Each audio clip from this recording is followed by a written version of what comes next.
एक ऐसी दुनिया जिसमें लोगों का विश्वास, उनका भरोसा किसी को भी एक सुपर हीरो बना सकता है। अगर लोग ये मानने लगे कि तुम उड़ सकते हो तो तुम्हारे पास उड़ने की पावर्स आ जाएंगी, और लोग मिलकर एक इंसान पर जितना ज्यादा भरोसा करेंगे तो उसकी पावर्स उतनी ही बढ़ती जाएंगी। बट इसका उल्टा, अगर लोगों का विश्वास उस इंसान से खत्म हो गया तो उसकी सारी पावर्स चली जाएंगी। ऐसे ही एक एड को तैयार करता है लिन लिंग, जो कि हीरो एड एजेंसी में काम करता है, पर उसके बॉस को उसकी ये प्रेजेंटेशन बिल्कुल भी अच्छी नहीं लगती। लिन लिंग, मुझे ये बताओ कि हमारा क्लाइंट कौन है? Perfect hero nice. तो तुम ये बकवास क्यों कर रहे हो कि कोई भी हीरो बन सकता है? इसमें हमारा फोकस होना चाहिए सिर्फ नाइस नाइस नाइस।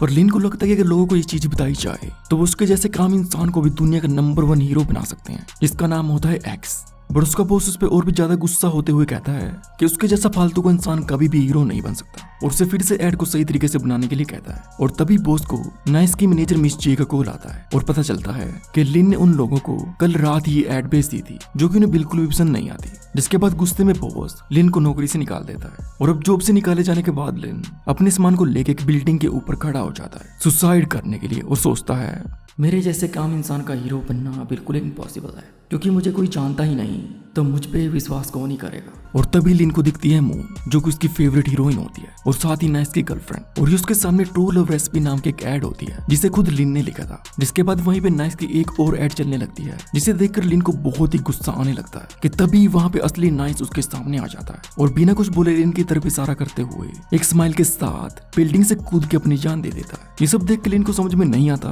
कि अभी उसके सामने क्या हुआ। और तभी वहाँ पे नाइस की मैनेजर मिस जे आके उसे पूछती है कि नाइस कहाँ है, और लिन इशारा करते हुए बताता है कि वो बिल्डिंग से नीचे कूद गया। मिस जे लिन को किडनैप कर लेती है ताकि वो किसी को भी इस इंसिडेंट के बारे में ना बता पाए। लिन मिस जे से कहता है कि उसने उनकी कंपनी के लिए बहुत सारे एड्स बनाए हुए हैं। मुझे फर्क नहीं पड़ता कि तुम कौन हो, बस मुझे ये बताओ कि तुमने उस बिल्डिंग पे क्या देखा और सुना। नाइस वहाँ पे चल के आया और बिल्डिंग से कूद गया बिना कुछ बोले, और उसने ऐसा पोस्ट भी किया था। तभी मिस जे को कॉल आती है और लिन वहां से छुट के भागने की कोशिश करता है, और मिस जे पेंट की बाल्टी को उठा के लिन के सिर पे मारती है। और फिर वो देखती है कि लिन के बाल पे व्हाइट पेंट गिरने से वो बिल्कुल नाइस जैसा दिख रहा है। और उसके बाद वो पूरा पेंट वेंट एंड कॉस्ट्यूम के साथ लिन को बिल्कुल नाइस जैसा बना देते हैं, और लोगों के ट्रस्ट की वजह से लिन फिजिकली भी बिल्कुल नाइस जैसा ही बनने लगता है। लिन मिस जे से पूछता है कि नाइस ने सुसाइड क्यों की, और वो से बताती है कि सुसाइड नाइस ने नहीं बल्कि लिन लिंग ने की है, वो भी काम के प्रेशर में आने की वजह से। लिन कहता है कि मैं तो जिंदा हूँ, मैं कैसे मर सकता हूँ। इस आर्टिकल को सिर्फ एक इंसान ने देखा है, किसी को कोई भी फर्क नहीं पड़ता कि लिन लिंग जिए या मरे, उनको चाहिए सिर्फ नाइस। मिस जे उसे बताती है कि कैसे उसे लोगों के सामने सिर्फ नाइस जैसा ही एक्ट करना है, और उनके विश्वास की वजह से वो सब कुछ कर पाएगा जो कि रियल नाइस करता था। और अब लिन को नाइस बन के जो सबसे पहला काम करना है वो है नाइस की गर्लफ्रेंड मून के साथ ट्रू लव रेसिपी नाम के लाइव टॉक शो पे जाना। बट लिन को लगता है कि मून उसे देख एकदम से पहचान लेगी कि वो असली नाइस नहीं है। हे, तुम मून से मिलने के लिए एक्साइटेड हो है ना? मैं मून को पसंद करता हूँ, पर मैं उसको सिर्फ एक फैन हूँ, उससे ज्यादा कुछ नहीं। और फिर गुस्से में मिस लिन को लात मारते हुए वैन से बाहर निकाल देती है। जिसके बाद लिन नाइस की तरह एक्टिंग करना शुरू कर देता है। मैं पहली बार मून को इतने पास से देख रहा हूँ, ये कितनी खूबसूरत है, पर ये ऐसे ही क्यों खड़ी है? कैसे ने मुझे पहचान लिया?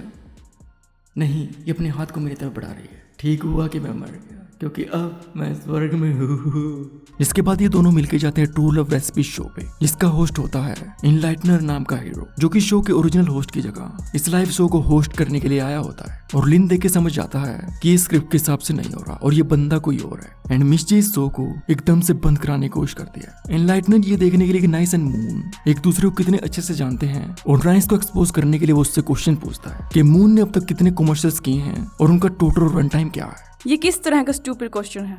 और इस क्वेश्चन का जवाब तो खुद मून को भी पता नहीं होता। मून ने टोटल 134 कमर्शियल्स किए हैं और उनका टोटल रन टाइम है 285 मिनट और 48 सेकंड।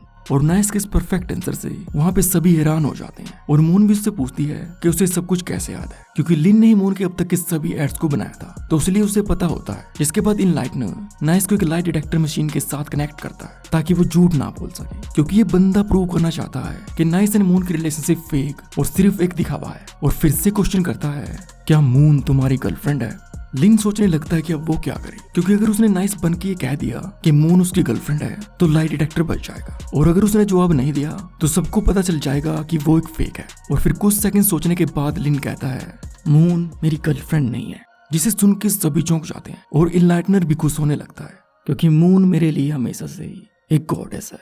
लिन सोचता है कि कैसे मून के लिए एड को बनाते बनाते वो उसे बहुत ही ज्यादा मानने लगा था, जो कि उसके काम करने में उसका हौसला बढ़ाती थी। और मून को देख के लिन को लगने लगा था कि कैसे उसके जैसे काम इंसान भी हीरो बन सकता है। और लिन के सेंसर से लाई डिटेक्टर मशीन भी नहीं बचती। और ये सब कुछ लाइव देख के मून एंड नाइस के फैंस उन पे और भी ज्यादा भरोसा करने लगते हैं। इसके बाद गुस्से में एनलाइटनर अपनी आखिरी चाल को चलता है और तभी वहाँ पे एंट्री होती है लिन के ओल्ड बॉस की, जिसने किसी तरह के सूट को पहना होता है। एनलाइटनर नाइस से कहता है कि इसकी ये ट्रांसफॉर्मेशन सिर्फ तुम्हारी वजह से हुई है, क्योंकि तुम्हारी ये पूरी हीरो पर्सनैलिटी सिर्फ इसके और इसकी टीम की बनाई गई एड्स की वजह से है। और अब तुम्हारी वजह से इसका दिवाला निकल चुका है, जिसकी वजह से इसके एक यंग एम्प्लॉय लिन लिंग ने सुसाइड भी कर लिया। लिन ये सुन के एकदम से समझ जाता है कि उसके डेथ आर्टिकल पे एक व्यू एनलाइटनर का था और उसे ये भी डर लगता है कि उसका बॉस उसे पहचान न ले। बॉस नाइस से उसके पैसे मांगने लगता है और मिस्ची उसे कहती है कि तुम्हारे साथ हमारा कॉन्ट्रैक्ट खत्म हो चुका है, तो हम तुम्हें पैसे क्यों दें। बॉस उन्हें गिनवाने लगता है कि उसने किन किन चीजों के पैसे लेने हैं, जिसके सामने आके एनलाइटनर उसका साथ देने लगता है। बट बॉस गुस्से में उसे एक हाथ से मार के साइड में फेंक देता है, जिससे कि एनलाइटनर बहुत ही ह्यूमिलिएटेड फील करता है। बॉस के अंदर से और भी ज्यादा ब्लैक एनर्जी निकलने लगती है, जो कि एक्चुअल में फियर की पावर होती है। जैसे हीरोज को लोगों के ट्रस्ट से पावर मिलती है, तो उसका बिल्कुल ऑपोजिट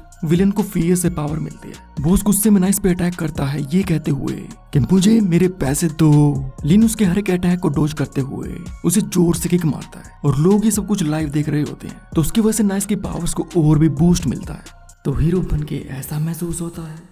बॉस फिर से नाइस पे अटैक करने के लिए आता है और इस बार लिन उसे एक कराटा मार के नीचे गिरा देता है और उसे शांत होने के लिए कहता है। बॉस नाइस को बताता है कि उसे नहीं पता कि एक कंपनी और बिजनेस को चलाना कितना मुश्किल होता है, और जब उसे अपनी कंपनी को खोने का डर सताने लगा तो उसके बाद उसके फियर की वजह से उसे ये न्यू पावर्स मिली हैं। ये कहते हुए बॉस अपने आसपास बहुत सारी मेल्स को बना के आसपास के लोगों पे अटैक करता है ताकि वो उनके फियर्स को एब्जॉर्ब कर सके। लिन उसे रोकने के लिए एक बार फिर से बॉस को जोर से किक मारता है, बट इस बार बॉस को कुछ भी नहीं होता और उसके बाद डबल किक मारता है तो उससे भी कुछ नहीं होता, क्योंकि फियर को एब्जॉर्ब करके बॉस पहले से भी ज्यादा पावरफुल हो चुका है। जिसके बाद लिन बॉस पे बार बार अटैक करता है, पर इस बार उसका एक भी वार काम नहीं करता और बॉस उस पे एक जोरदार अटैक करता है, जिसकी वजह से बिल्डिंग की छत तक उठ जाती है। और जैसे ही फियर की पावर्स लिन को टच करती हैं तो वो खुद पे ही डाउट करने लगता है, क्या मैं हीरो बनने लायक हूँ। जिसके बाद लिन याद करता है कि कैसे उसके बॉस ने उससे कहा था कि वो सिर्फ एक आम इंसान है, उससे ज्यादा कुछ नहीं। इसके बाद लिन उस बिल्डिंग के ऊपर खड़ा होता है जहाँ से कूद के नाइस ने अपनी जान दी थी, बट इस बार नाइस की जगह खुद लिन उस बिल्डिंग से कूदता है। और इस फियर एंड डाउट के बीच लिन को दिखती है मून, जो कि उसे खुद पे भरोसा करने के लिए कहती है कि तुम ये कर सकते हो। तुमने सही कहा, मुझे विश्वास है कि मैं भी हीरो बन सकता हूँ। मुझे विश्वास है कि एक दिन मैं उन सभी लोगों को बचा पाऊंगा जो कि बचाने लायक है।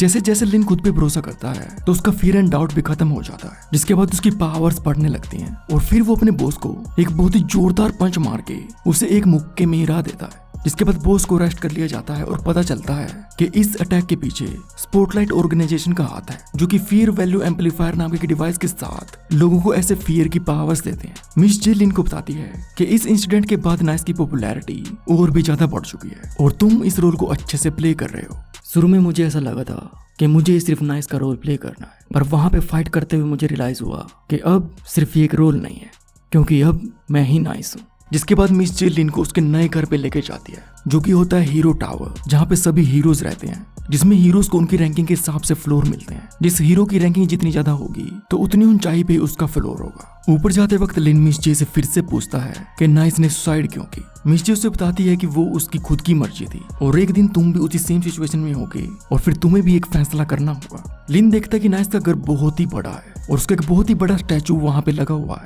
थके होने की वजह से लिन जल्दी से कपड़े उतार के बेड पे छलांग लगाता है और तभी वो देखता है कि वहीं पे बेड पे मून भी पड़ी होती है, क्योंकि वो नाइस की गर्लफ्रेंड होती है और वो दोनों साथ में ही रहते हैं। लिन वहां से उठ के कहीं और सोने के लिए जाने लगता है कि तभी वो देखता है कि मून वहां पे खून में लथपथ पड़ी होती है। और इसी क्लिफ हैंगर के साथ to be hero X episode 1 होता है खत्म और आगे की स्टोरी कंटिन्यू होगी एपिसोड 2 में। तो उसे जानने के लिए चैनल को सब्सक्राइब जरूर कर लेना।